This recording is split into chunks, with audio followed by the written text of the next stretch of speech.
Hey guys, welcome to the Stand-Up Review podcast. Thanks for tuning in. Today we're reviewing Thiago Ventura's 2020 special, POKAS. Let's get into it. This podcast is brought to you by our patrons. If you want to help support the podcast, then head on over to patreon.com/standupreview. With tiers starting at as little as £1, there are some great benefits, such as voting for which specials you want reviewed, Q&As, bloopers, early access to podcasts, exclusive podcasts, and many more. Sign up at patreon.com/standupreview, and thank you for your support. As a special limited time offer, anyone who becomes a patron during the month of July, regardless of which tier, can choose one stand-up special that will be reviewed on the podcast, as well as receiving the standard benefits for the tier you choose. This offer runs out on the 31st of July, so head on over to patreon.com/standupreview for this one-time deal. Starting off with some background, Thiago Ventura is one of Brazil's best-known comedians. This is his third special, and it came out the day before this podcast is being released, so obviously it's his latest. I had never heard of him before, and this is the first I'm seeing of him. The special is in Portuguese, so there is a chance that some of the subtitles don't translate properly or that the timing is a bit off. But to be honest, I barely noticed any problems with them. There are a couple of phrases that he's made up that are translated really well, so I don't think it really affects the show at all. In terms of his comedic style, it's observational storytelling and performance comedy. But with all of that out of the way, let's get into the show itself. The show opens to Thiago receiving a huge standing ovation, and he takes some time to introduce himself and the special, and he includes some audience participation, and a couple of jokes come just at the right time before it starts to drag.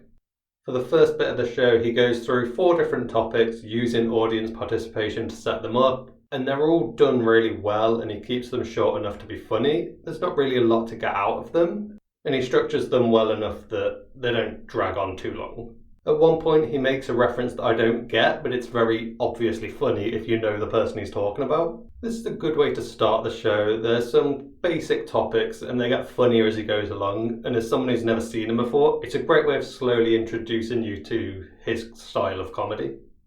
He then talks about some of his friends, and he tells a couple of stories. They're all really funny and really well told, and it's a case of the story being funny enough on its own that it doesn't need any jokes included in it. This transitions pretty well into him talking about a game called Taco. He uses performance pretty often throughout the show, but it's always to really good effect, and this is a really well written bit, and his performance probably makes it funnier than it is, but it's still funny enough that it's not just performance comedy. Towards the end of the bit, he spends a lot of time building up to a punchline, but then has a false finish to the joke, and it works really, really well. And it kind of seems like there's only 2 punchlines he could go with, but he references something from earlier in the bit instead, and it works really well within the bit.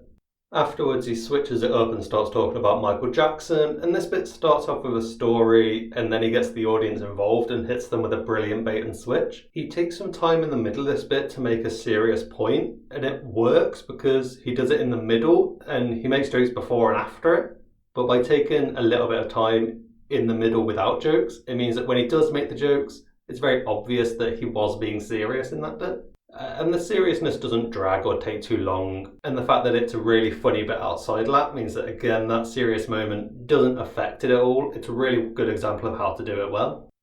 In the next bit, he talks about one of his gay friends, and Thiago does a great job of mixing jokes into stories in a way where he doesn't have to stop the story, he just fits them in along the way. And it makes it a lot easier to watch, and it keeps you laughing constantly throughout the bit. But he will also stop at just the right time because he's a very fast talker and it's hard to keep up when you are reading subtitles.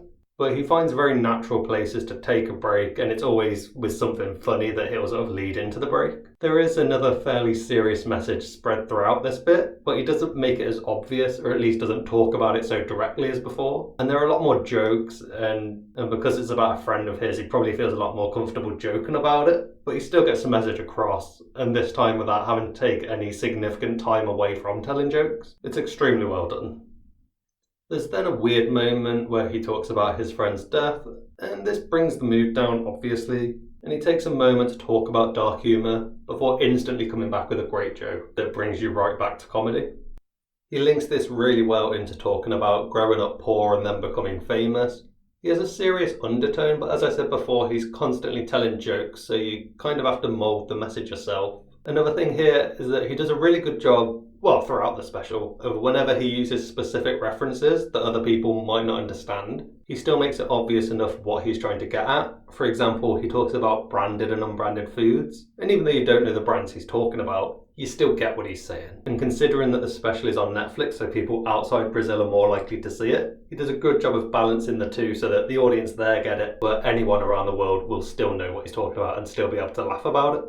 This leads into him talking about Disney, and at times in this bit he spends a lot of time setting the scene, but he always seems to jump back into jokes at just about the right moment. He tells a few different stories here, and they're all told in the usual style seen throughout the rest of the show, but they're all really good. At the end of the show, he spends a few minutes giving quite a serious talk, and he even acknowledges they won't be funny, but that's not the point. And then he ends the show with a reference that he says only his fans will understand. It gets a huge audience reaction, which I assume means it was a good reference to something he's talked about in past shows. The problem with this is that new fans won't get this big finale to the show, but I also think it's good to reward people who have been fans for a long time and for helping him to get to this point. But with it being his first show on Netflix, I don't know, it could go either way really. If you're already a fan of his, you'll love it. If you're not, you just won't get it.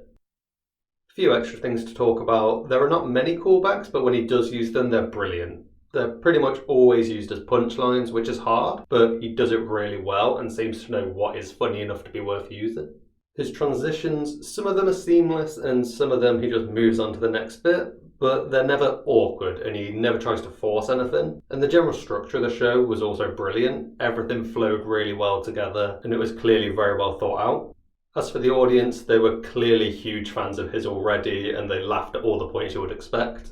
There were a few laughs that felt bigger than they needed to be, but they pretty much all came off the back of a cultural reference, so there's a chance that I didn't quite understand why they were that big.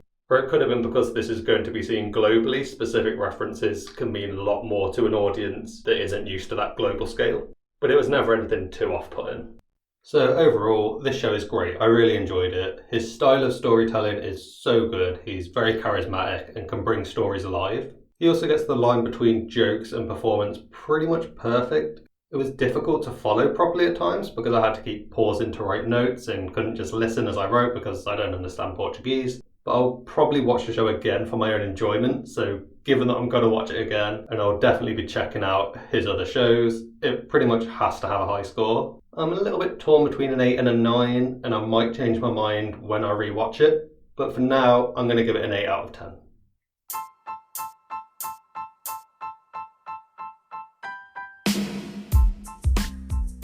Thanks for listening to the Stand Up Review podcast. I hope you enjoyed this episode. If you did, be sure to subscribe to get new episodes as soon as they come out every Monday, Wednesday and Friday. Check out our Patreon for some awesome benefits at patreon.com/standupreview. If you have any thoughts or suggestions for the show, whether it be a new segment or a show you'd like us to review, let us know on Facebook, Instagram or Twitter at @standupreview and give us a follow while you're over there. Feel free to share this or any of our other podcasts on any social media platform. Have a great day and we'll see you for the next episode.